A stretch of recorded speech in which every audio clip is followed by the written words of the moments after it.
പ്രിയ സഹോദരി സഹോദരന്മാരെ, ദൈവത്താൽ അനുഗ്രഹിക്കപ്പെട്ട പ്രിയ മക്കളെ, ഇന്ന് നിങ്ങളുമായി പങ്കിടുന്നത് ഒരു ദൈവവചനമാണ്. വചനം ഇപ്രകാരം പറയുന്നു: ജ്ഞാനമുള്ള മകൻ അപ്പനെ സന്തോഷിപ്പിക്കുന്നു, ഭോഷനായ പുത്രൻ അമ്മയ്ക്ക് വചനഹേതുവാകുന്നു.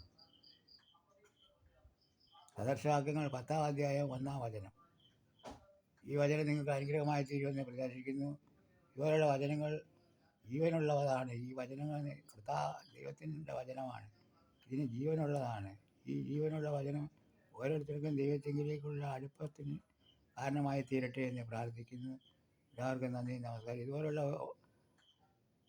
വീഡിയോകൾ നിങ്ങൾക്ക് നോട്ടിഫിക്കേഷനായി ലഭിക്കണമെങ്കിൽ സബ്സ്ക്രൈബ് ചെയ്യാനും തൊട്ടടുത്തുള്ള ബെല്ലൈക്കണിൽ ക്ലിക്ക് ചെയ്യാൻ മറന്നു പോകരുത്. അതുകൊണ്ട് ഈ വചനങ്ങൾ ഓരോരുത്തരും ഓരോ ദിവസം ഇടുന്ന വചനങ്ങളും ഓരോരുത്തർ പഠിച്ച് അത് വിശകലനം ചെയ്ത് ദൈവത്തിലേക്കുള്ള വഴി തിരഞ്ഞെടുക്കുക. ഇത് ദൈവത്തിലേക്കുള്ള വഴിയാണ് ഈ വചനം. ഈ വചനം നിങ്ങൾക്ക് ഉപകാരപ്രദമായി തീരട്ടെ എന്ന് പ്രത്യാശിക്കുന്നു. ഇനി ഒരു ഗാനം കേൾക്കാം.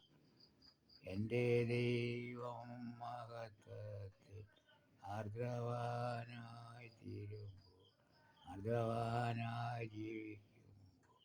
സാധു ജ്ഞാനി ശോണിതന്നിൽ ലേശിപ്പാൻ ഏതും കാര്യമില്ലെന്നെൻ്റെ ഉള്ളം ചൊല്ലുന്നു. ക്ഷമ്യമുള്ളതുകുന്നു കരകേറി നടകൊള്ളു രക്ഷകനൻ കാലുകൾക്കു വേഗമായി തീർന്നൻ പാതയിൽ ഞാൻ മാനിനെ പോലോടിടുന്നു. ആരുമേ നീങ്കില്ലെന്നോ ഞാനേകനായിരുന്നു മാനസത്തിലാതി പൂണ്ടു കേറിപ്പാൻ എൻ്റെ നിത്യ സ്നേഹിതന്മാർ ദൈവദൂത സംഗമത്തിൽ ഇപ്പോഴവർ ദൈവമുമ്പിൽ സേവയായി.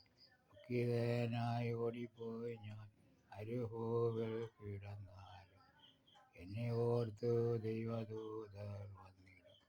ഏറ്റവും സ്നേഹചൂടോടപ്പവുമായി വന്നിടും.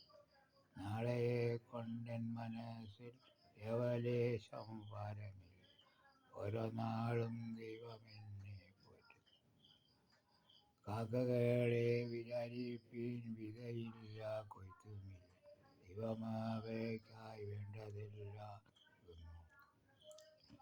ലില്ലി പുഷ്പങ്ങൾക്കും അവൻ ശോഭ നൽകുന്നു.